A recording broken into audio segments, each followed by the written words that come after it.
You know, I love the movie that Kate made that some of you saw earlier in the evening. And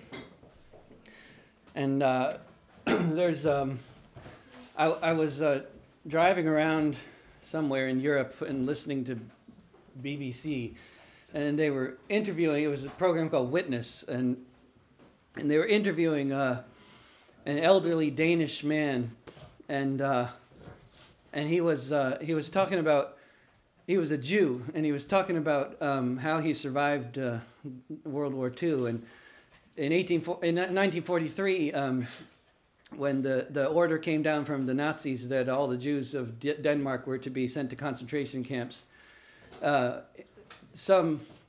Nazi official who was sympathetic to the Danish people leaked this edict, and so the Danish Jewish population got alerted to this and had a chance to escape, and 95% of them survived the war in Sweden, and they were assisted in their escape by the Danish underground resistance.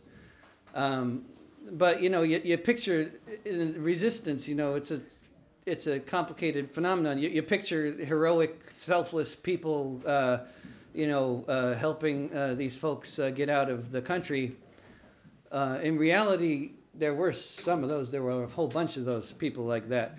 But there was a lot of other people involved. And this guy being interviewed said that in modern dollars, he and his family of 6 paid a Danish fisherman $50,000 for a sailing of a few hours to get to Sweden. It's 26 miles from Denmark to Sweden, and $50,000. And the fisherman that accepted the $50,000 to get to Sweden didn't even know how to navigate, and had never actually left the coast of Denmark by more than a few miles. He couldn't find his way to Sweden.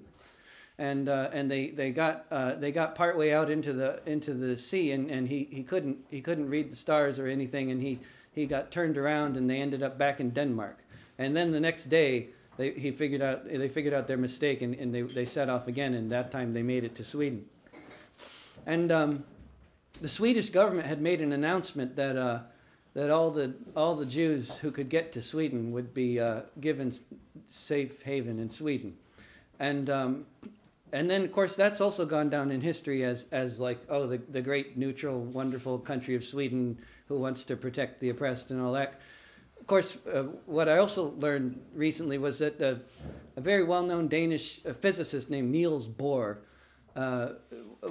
his mother was Jewish, and when the edict went down that the Jews were to be sent to the camps, Niels Bohr went to Sweden, and when he got to Sweden, he was met by Swedish government officials in an airplane, and they said, the Americans want you to work on something called the Manhattan Project. They want you to go right now.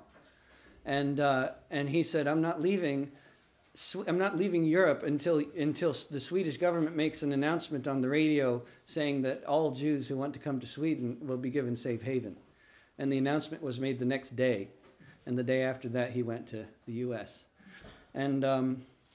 But of course, in modern terms, the Jews of Denmark would be called victims of human trafficking. And the fishermen, for sure, who helped them get to Sweden, of course at the risk of their lives, would be called human traffickers. There's no such thing as refugees, you know. But if you're from a place like the U.S. or Canada or Australia, you know, in all likelihood, you're descended entirely from refugees. Although we never taught that in school. My mother's parents came here on a boat. They came from a land of kings and queens, but on the wrong side of the moat. My father's parents came here on 1-2. They didn't want to leave Austria, but it was a thing for Jews to do.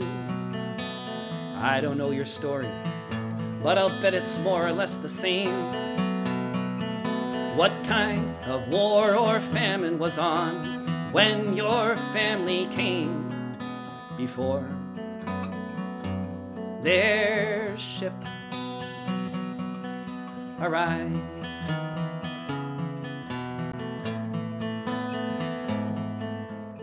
Did your folks come here to discover and explore, or were they refugees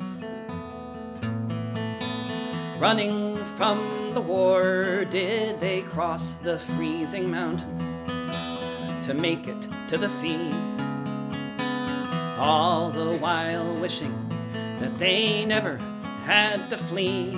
Were they marched across the jungles with chains around their feet, nearly dying of exhaustion in the desert heat before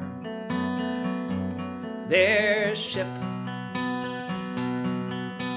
arrived?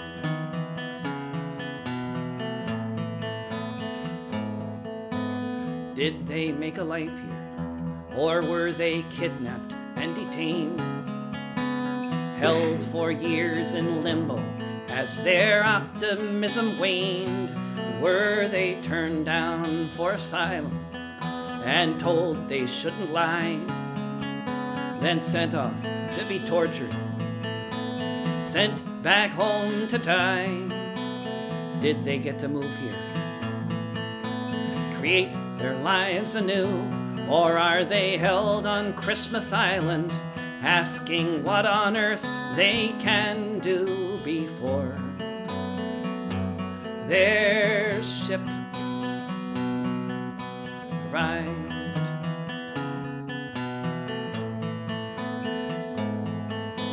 Before their ship arrived.